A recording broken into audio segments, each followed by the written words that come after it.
Graça e paz, bom dia, Deus abençoe a todos. Estamos de volta com a primeira carta aos Coríntios, a primeira carta à igreja aos Coríntios.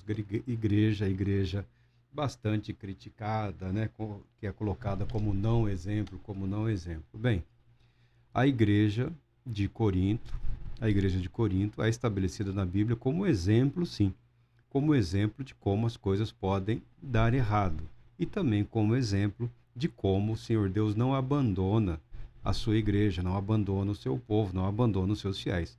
Ainda que eles estejam sendo mal conduzidos, ainda que eles estejam sendo governados de forma equivocada, o Senhor Deus sempre providencia graciosamente os meios necessários para a correção de rumos da sua igreja. O apóstolo Paulo, que iniciou esse capítulo aqui dizendo: sede meus imitadores, como eu o sou de Cristo, dizendo que o exemplo a ser imitado pelos cristãos é o exemplo de Cristo Jesus. Se alguém quer estar à procura aí de algum exemplo de conduta, o exemplo é Jesus Cristo. Marco, mas é um exemplo muito difícil de ser seguido. Eu não diria que é muito, eu diria que é impossível, tá? Mas isso não é motivo para desculpas. Isso não é motivo para você não se colocar, não se prostrar diante dele, pedindo auxílio, orientação, pedindo e consultando a palavra de Deus, adotar uma postura que ao longo do tempo promoverá o desenvolvimento, o surgimento de tudo aquilo que você necessita para uma vida cristã saudável, equilibrada, tá? Confiantes em Deus. Agora o apóstolo Paulo começa, ele traça uma crítica aqui à igreja. Vamos à leitura do texto, fica mais fácil. Apesar de tudo, não vos elogiarei quanto à instrução que passo a vos dar agora, porquanto as vossas reuniões produzem mal e não bem. Em primeiro lugar, porque ouço dizer que há divisões entre vós quando vos reunis como igreja, e até certo ponto acredito que isto esteja ocorrendo. Todavia, se faz necessário que haja divergências entre vós, para que os aprovados se tornem conhecidos em vosso meio. Pois quando vos reunis como igreja, não é para comer a ceia do Senhor, porque quando comeis, cada um toma antes a sua própria ceia sem esperar pelos outros, e dessa maneira, enquanto um fica com fome, outro se embriaga. Será que não tendes casas onde podeis comer e beber?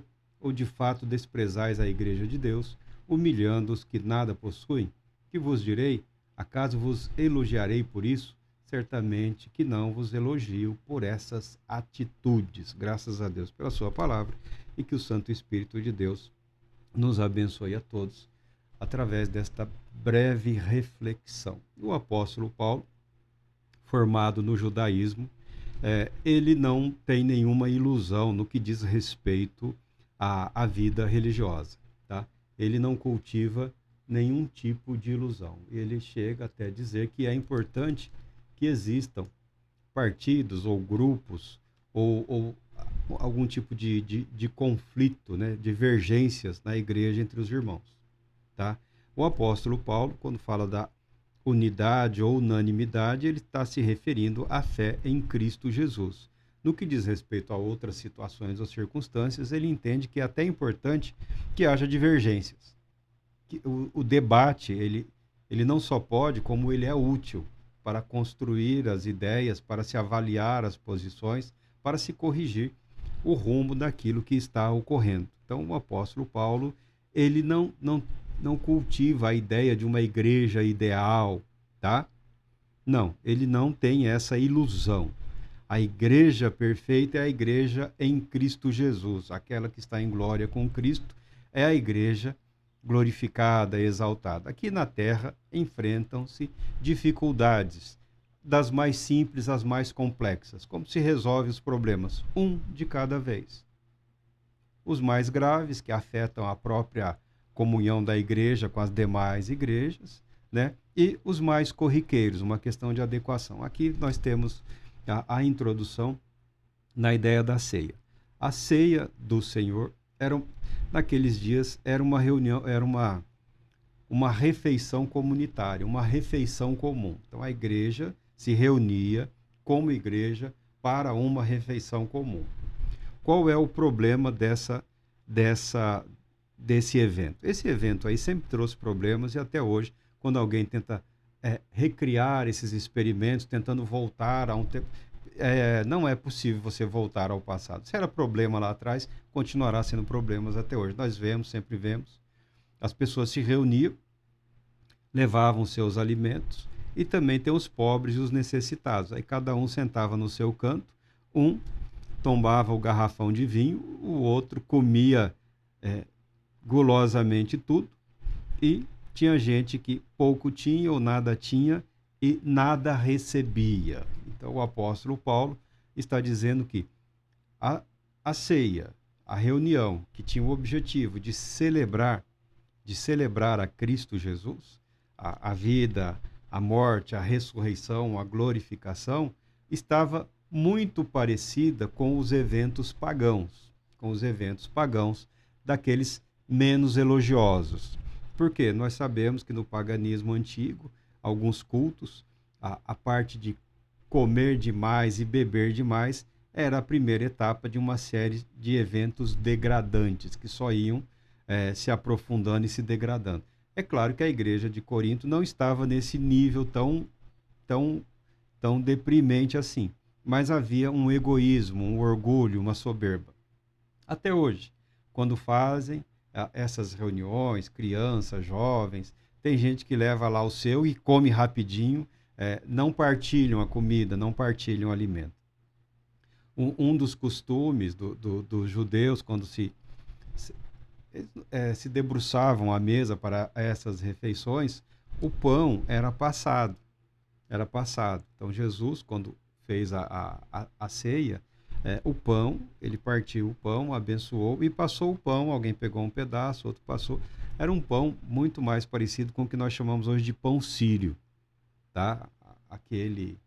Aquela massa lá que parece mais uma massa de pizza. A igreja de Corinto estava desonrando a memória do Senhor. A igreja de Corinto estava desonrando a memória do Senhor, fazendo uma celebração incompleta, fazendo uma celebração que não incluía a todos, que não alimentava a todos. Cada qual voltado para os seus próprios interesses. Uma demonstração clara, vívida de egoísmo. Pessoalmente, muito embora seja até bonito, interessante se promover aí, hoje você pode fazer um café da manhã, né? Aí organiza o café da manhã para todos, você pode fazer um almoço, uma noite da pizza, você pode fazer o que você bem entender para que a igreja se reúna. Mas nesse caso aqui, era os primórdios da celebração da ceia do Senhor, num contexto de uma refeição completa. Tá? Uma refeição completa. Esse era o hábito. Nós entendemos que esse não é o exemplo. Historicamente, nós temos vários conflitos no que diz respeito à ceia do Senhor. Os católicos chamam de Eucaristia. Né? A ceia do Senhor, ela passou com o tempo, devido a essas dificuldades, a ser celebrada com os elementos mínimos, o pão e o vinho. Pão e vinho, sim senhor. Tá? Esses são os elementos da ceia. A cultura mediterrânea, como nós falamos, o vinho, ele tem todo o seu simbolismo. E a igreja usava o vinho. Eu lembro de uma história, quando alguns missionários foram enviados aqui para o Brasil colonial ainda, né? Ficaram meio que aprisionados numa ilha e depois foram mortos, né? Eles escreveram cartas para Genebra, se eu não me engano, né? Pedindo orientações quanto à celebração da ceia, porque eles não tinham vinho aqui no Brasil, se eles podiam usar cachaça, né? Se eles podiam usar aguardente como substituto do vinho, Então, os elementos da ceia que permaneceram no uso da igreja é o pão, né? Alguns fazem questão de que o pão seja o pão sem fermento, e há quem deixa o vinho, né? E usa o suco de uva. Alguns um pouco mais, um pouco menos, e outros usam o vinho. Não é meu interesse entrar nos detalhes disso, porque é uma refeição, é uma celebração, é um símbolo, é uma simbologia. Jesus estabeleceu algumas ordenanças para a igreja, basicamente para não ser esquecido. Tem igreja que só fala de Jesus realmente nesses momentos, nesses dois momentos. Olha a tragédia. No batismo, quando está batizando ali os convertidos, e quando está celebrando a ceia. Então, Jesus estabeleceu esses elementos mínimos, esses símbolos mínimos, para que o nome dele fosse exaltado e glorificado acima de todas as coisas. Corinto estava abaixo disso tudo, lamentavelmente, lamentavelmente. O que é importante na ceia? Ela deve contemplar a todos os que creem. Ela é para todos os que creem. A indignação do apóstolo Paulo é que pessoas estavam sendo esquecidas. Alguns falam que era uma festa do amor, ágape, isso e tal. Mas que celebração de amor, de irmandade, de fraternidade é essa? Que celebração de fé é essa que exclui os necessitados? Outra questão que não se resolveu totalmente através da história. Nós temos igrejas, os pobres somos a maioria, então é difícil não haver pobres na igreja, sempre tem pobres.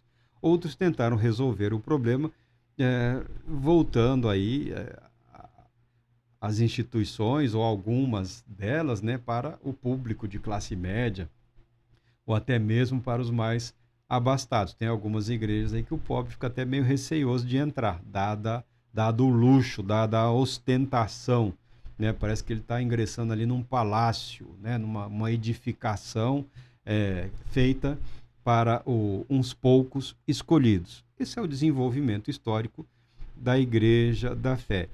Não devia ser assim?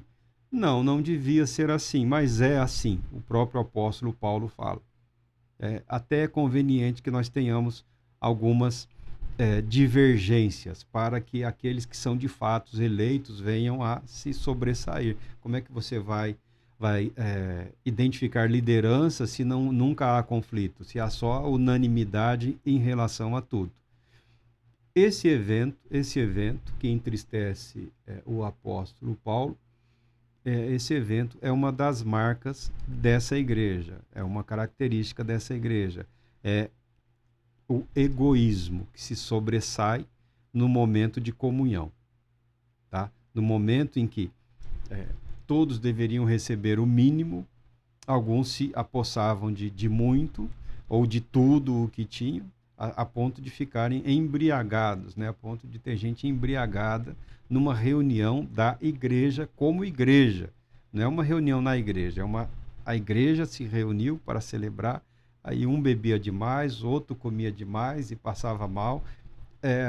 A visão que chegou ao apóstolo Paulo foi de algo deprimente, foi de algo incrivelmente egoísta, algo que insultava o apóstolo Paulo.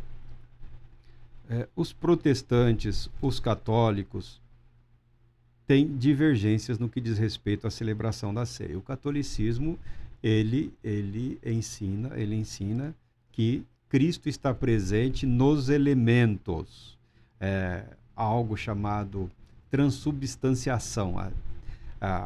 O pão e o vinho, teoricamente, na concepção católica, se transformariam em corpo, em carne e sangue, no corpo de Cristo. É claro que o pão permanece pão e o vinho permanece vinho. Não há sangue, não há carne. Esse é um pensamento bastante estranho. Ele é praticamente exclusivo dos católicos. Os reformadores procuraram mudar essa ideia, porque não existe na história, a ideia de canibalismo é absurda. A ideia de ingestão de carne e sangue humano contraria os princípios da Escritura. Não existe essa ideia, mas é uma ideia criada e até hoje preservada no catolicismo. Problema deles. Martinho Lutero, que sempre foi católico, né, que amava a igreja, tá? Não tenha ilusão, os reformadores eles amavam a igreja. A reforma vem no momento em que eles passaram a amar a Cristo mais do que a igreja. Tá? A partir do momento em que Cristo se tornou o personagem principal da vida espiritual deles, e não a igreja. Aí as divergências, como diz o apóstolo Paulo, elas vêm à tona. Elas vêm à tona. Nenhum deles, em nenhum momento, pretendeu criar outra igreja ou outra instituição. Isso nunca existiu na mente deles. Eles pretenderam purificar a igreja de elementos que eles consideravam estranhos à fé cristã e fizeram um bom trabalho.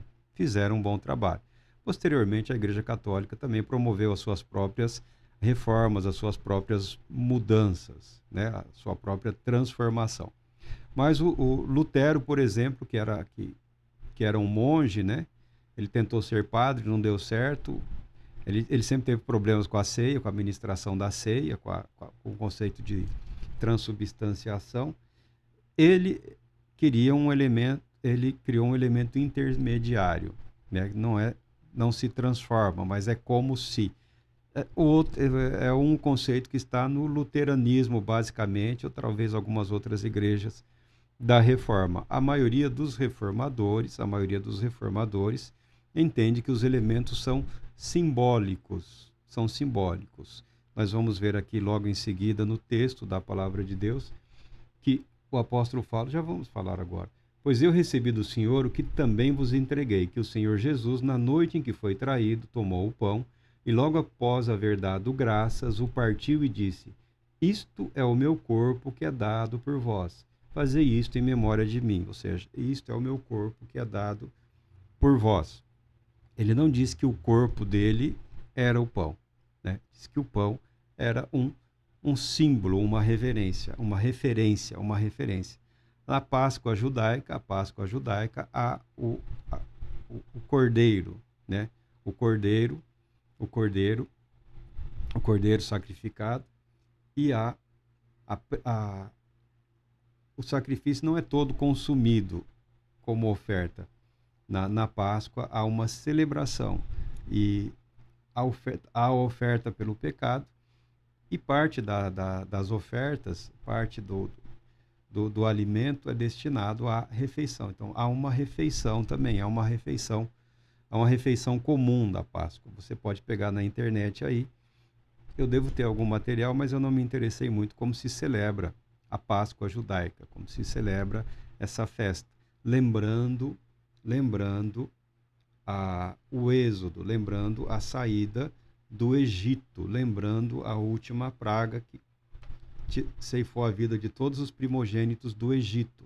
Os judeus foram poupados, somente aqueles que obedeceram à palavra de Deus, que sacrificaram o cordeiro, foi derramado o sangue foi aspergido nos umbrais das portas lá, para que o anjo, quando passasse, vendo o sangue que fazia propiciação pelo pecado, não entrava naquela casa e não tirava a vida dos primogênitos.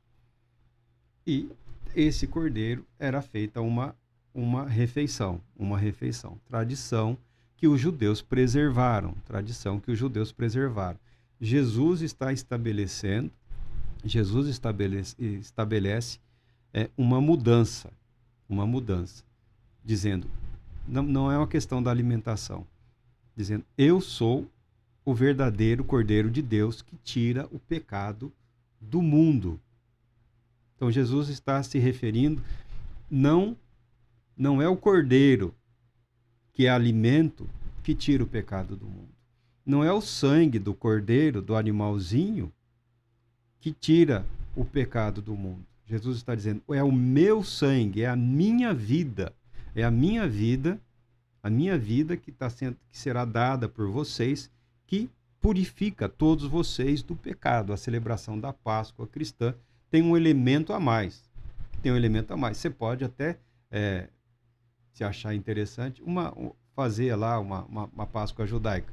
Mas a Páscoa, a celebração da Páscoa cristã, a ceia que vem, né, o conceito da ceia extraído da celebração da Páscoa, tem um elemento a mais, tem um elemento superior aos do judaísmo, no que diz respeito à perfeição do sacrifício oferecido por Cristo, ou seja, pode cessar todos os demais sacrifícios.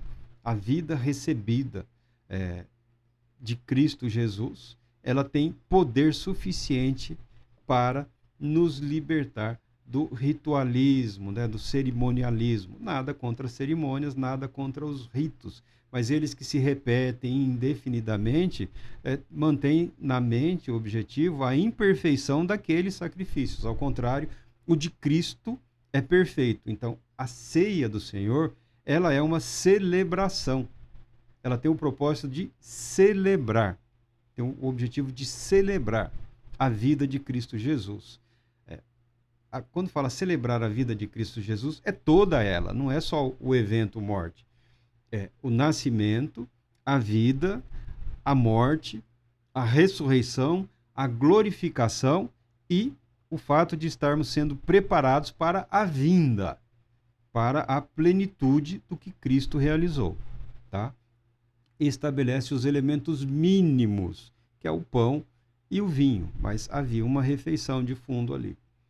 Do mesmo modo, depois de comer, ele tomou o cálice e declarou: este cálice é a nova aliança no meu sangue. Fazei isto todas as vezes que o beberdes em memória de mim. Em memória de mim. É uma celebração. É uma celebração. A ceia não deve ser triste. A ceia não deve ser triste, porque ela celebra a vitória sobre o pecado, a vitória de Cristo sobre a morte, a vitória de Cristo sobre a escuridão, que mantinha e ainda mantém alguns cegos à verdade do propósito de Deus para com a humanidade. É isso que o apóstolo Paulo pretende declarar. A igreja, através do tempo, através da história, fez coisas mais terríveis do que a igreja de Corinto, tá? Fez coisas mais terríveis, mas o fato é que os elementos mínimos têm o objetivo de celebrar a vida, celebrar a vida. A ceia celebra a vida. A ceia do Senhor não celebra só a morte, ela celebra a morte, a ressurreição e a exaltação. É um evento completo, é um evento de natureza espiritual. Sim, é um evento de natureza espiritual, porque envolve basicamente a fé. Não envolve tanto se é pão, se é pão com fermento ou sem fermento, se é vinho com álcool, se é vinho sem álcool, se é suco de uva. Essas questões são secundárias. Essas questões não são fundamentais. Não são fundamentais. Os elementos não são o fundamento da celebração. O fundamento da celebração, a base da celebração é Cristo Jesus, a ceia do Senhor. Historicamente, diz aqui: portanto, todas as vezes que comerdes deste pão, todas as vezes que comerdes deste pão e beberdes deste cálice, proclamais a morte até que ele venha, tá? A libertação do pecado, a ressurreição, e estamos aguardando, estamos prontos.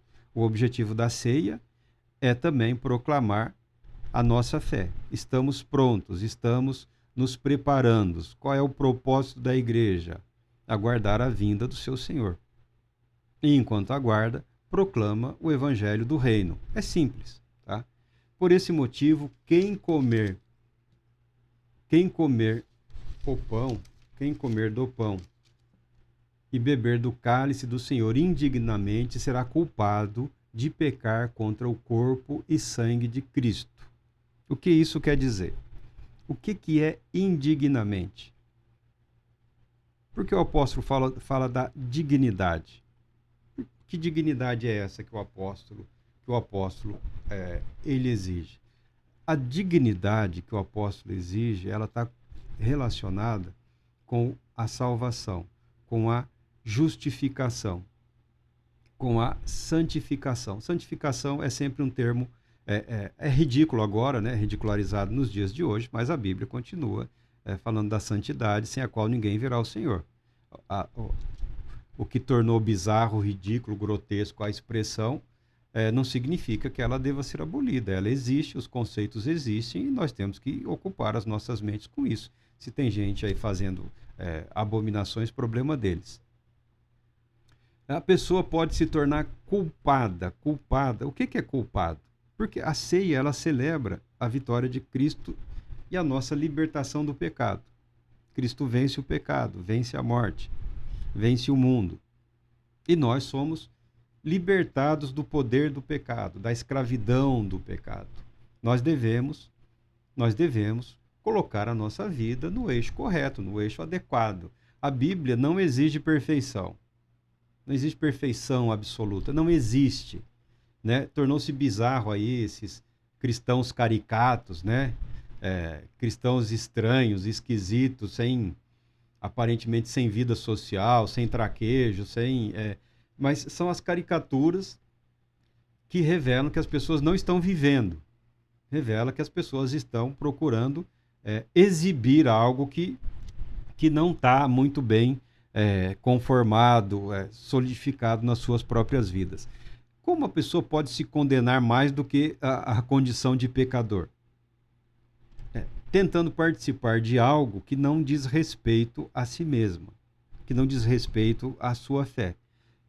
Isso pode ser interpretado, sim, como uma barreira. A ceia do Senhor, a celebração de Cristo Jesus, ela é prioritariamente para aqueles que creem, Aí você fala, mas crer não é o bastante, é preciso estar em comunhão. Sim, é preciso que, se alguém crê, está em comunhão com Cristo. Mas é preciso também estar em comunhão com a igreja. Aí também concordo, é preciso estar em comunhão com Cristo, em comunhão com a igreja. Mas mais importante do que estar em comunhão com a igreja é ter a sua vida guardada e protegida pelo Espírito de Deus. Porque a comunhão com a igreja, no caso da igreja de Corinto aqui, estava parecendo uma balbúrdia, né? Uma completa baderna, né?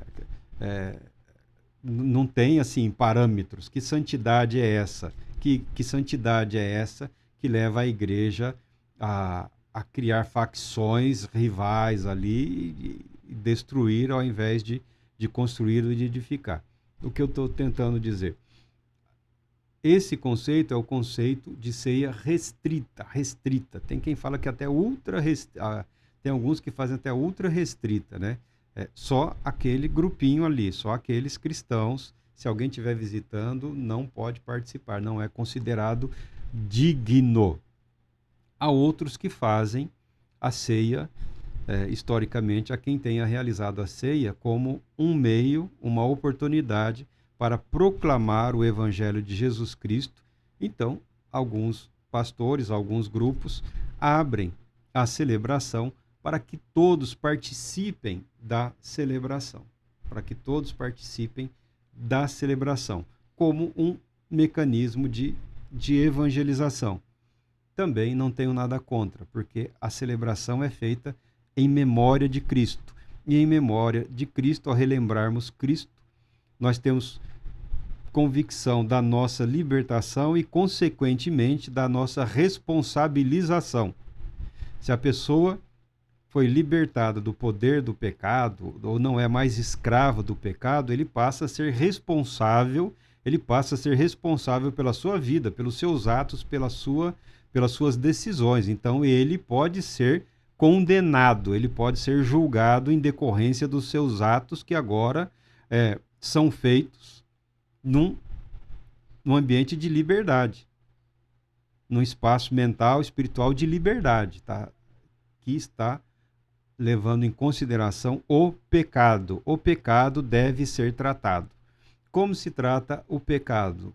Se trata como sempre se tratou, confessando, buscando arrependimento, fazendo restituição se possível, abandonando o pecado e seguindo o caminho proposto por Cristo. Há quem hoje faça lá os seus espetáculos. O catolicismo tinha, eu não sei se ainda tem, ou se é praticado, a confissão. A confissão. Muitos não gostam, muitos religiosos não gostam, porque falam que a confissão é um meio, é uma ferramenta do sacerdote exercer ali um controle exagerado sobre a vida dos cristãos. Eu acredito que muitos não gostam porque não querem o fardo de carregar silenciosamente o peso que o pecado tem na vida das pessoas. Eu penso que é só isso. Porque o sacerdote é obrigado a carregar silenciosamente esse fardo. Ele deve, depois, como agente de Deus, como ministro de Deus, através da sua vida, da sua fé, através dos meios da disciplina eclesiástica, passar adiante. Porque a confissão tem o objetivo de levar a pessoa aos pés de Cristo. O confessor é aquele que ele absolve, mas ele absolve segundo a palavra de Cristo e coloca o pecador aos pés de Cristo, que é aquele que perdoa. Só que muita gente precisa de uma palavra humana dizendo: eu te perdoo. Você pecou, você errou. Muda a sua vida. Muda a sua história. Muda a sua trajetória. Não é comum no mundo de hoje, encontrar pessoas confiáveis, né? Confiáveis para você chegar, sentar e falar: ó, pequei, me perdoa porque eu pequei. Não são muitos que têm estrutura, não são muitos. Então a igreja abriu mão de parte da cura para os profissionais aí da área, os psiquiatras, psicanalistas, psicoterapeutas, psicólogos, tem até esses treinadores de disposição física e mental aí, todo mundo fazendo o serviço que sempre foi de caráter religioso, Não só o indivíduo confessar. Você não vê pastor confessando, né? Você não vê pastor dizendo que pecou. Você vê mais aquela postura arrogante, né? Eu até falei aqui num vídeo aí, ninguém tacou pedra no pecador, no infeliz pecador, porque quem falou foi Jesus. E o Espírito Santo, que está presente para convencer o mundo do pecado, da justiça e do juízo, despertou naqueles homens que lá estavam, né, a consciência de pecado também, que eles sabiam da vida do rapaz lá, né, não fizeram nada para ajudar e usaram uma vida infeliz como uma arapuca para tentar colocar Jesus numa situação constrangedora. Quem estiver sem pecado, que atire a primeira pedra. Agora, se é o pecador que fala quem tiver sem pecado, que atire a primeira pedra, ele teria sido morto apedrejado. Porque além de pecador, arrogante, presunçoso, né? Presunçoso, que tem gente que, eu ouço muitas pessoas falando, quem tiver sem pecado que atira a primeira pedra. É que não tem uma pedra por perto, porque senão ia levar uma tijolada no quengo.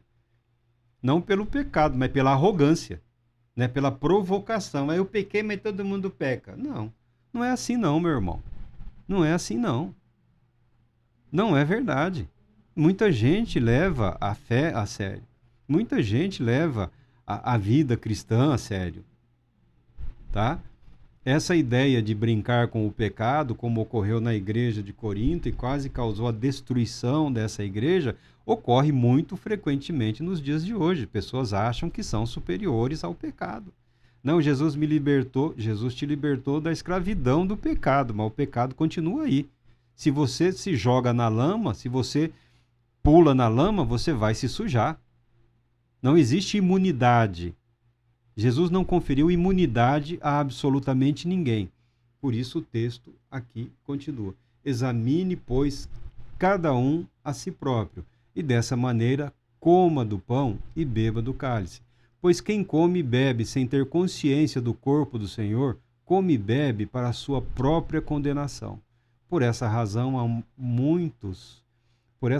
há entre vós muitos fracos e doentes, e vários já morreram. Contudo, se nós tivéssemos a cautela de julgar a nós mesmos, não seríamos condenados. Ou seja, a ceia, ou a preparação para a ceia, é um momento de introspecção. É um momento de voltar-se para si, de reavaliar a própria vida, reavaliar os próprios atos, reavaliar o próprio comportamento, os objetivos.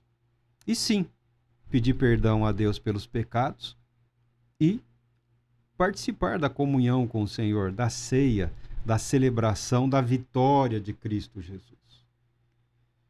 Porque aquele que reconhece que está livre do poder do pecado graças a Cristo Jesus, esse está no caminho certo. Aquele que acredita, aqui eu concordo com os críticos da espiritualidade desequilibrada de Corinto aqui em alguns momentos. Aquele que acredita que está salvo porque é ministro do Senhor, não, esse está condenado. Aquele que acredita que está salvo porque na vida dele se manifesta um dom espiritual, esse está condenado. Esse está condenado. Está condenado. Porque o cristão é aquele que se submete a Cristo e que exalta única e exclusivamente Cristo Jesus. Não é ter aquela posturinha chorosa, né? Aquela coisa de falsa humildade, de se arrastar, de chorar o tempo todo, de curvar a cabeça. Não é isso.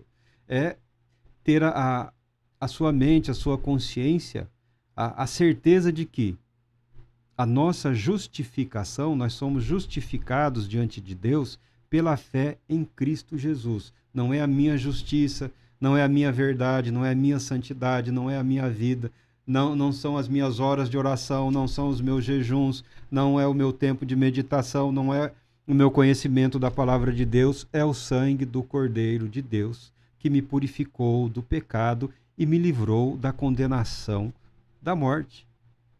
Essa é a ideia. Esse é o contexto. Deveria haver, sim, uma preparação e, logo em seguida, uma celebração. Uma celebração. Mas cada instituição tem o seu ritual, tem a sua cerimônia, os sacerdotes. A Igreja Católica celebra a Eucaristia quase toda reunião. Raramente tem uma missa sem Eucaristia.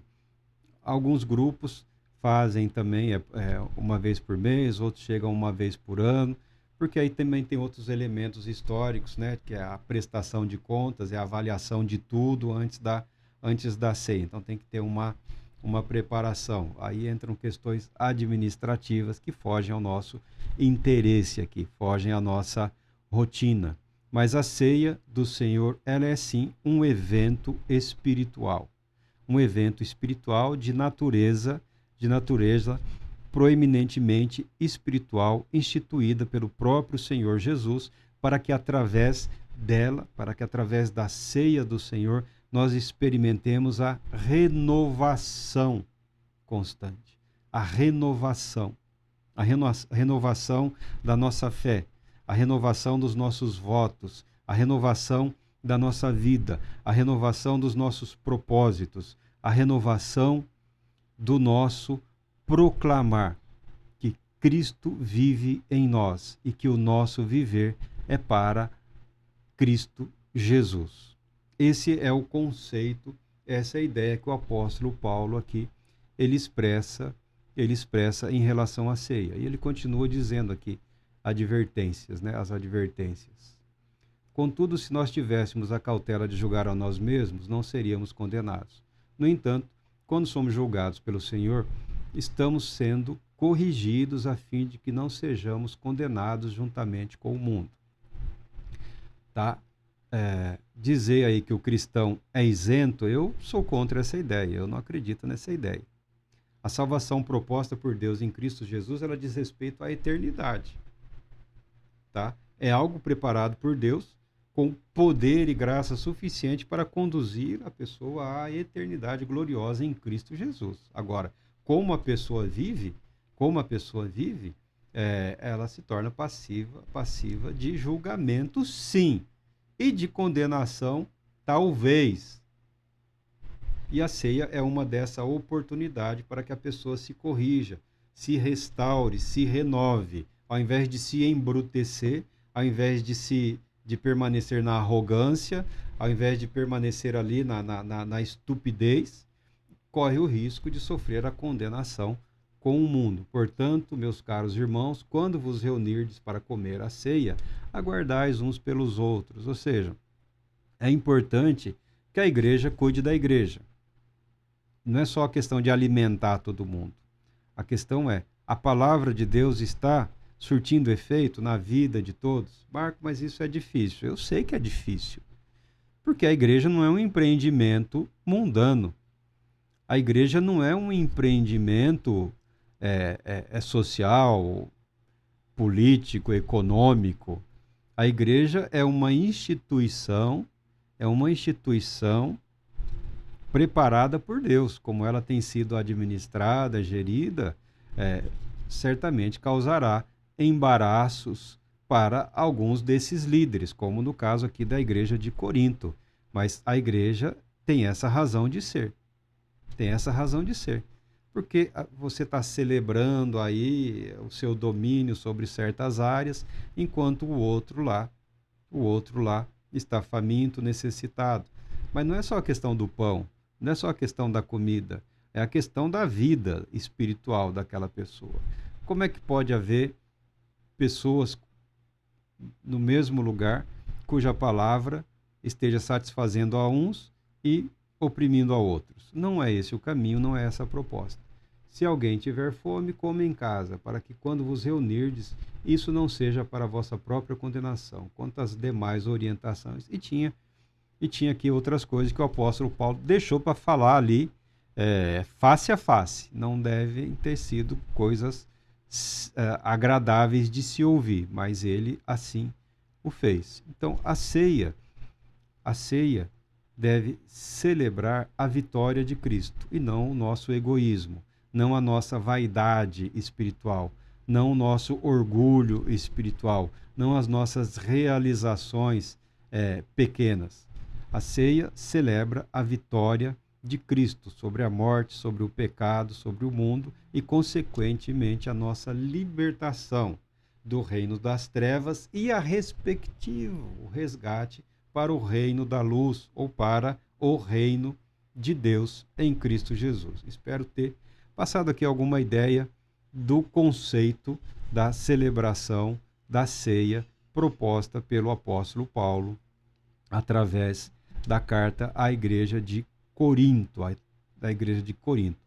Posteriormente, através do material que nós temos, esse tema será revisitado, né? Esse tema será reapresentado de acordo com a história, de acordo com as tradições. Deus Todo-Poderoso te abençoe, te proteja e te conceda muita paz.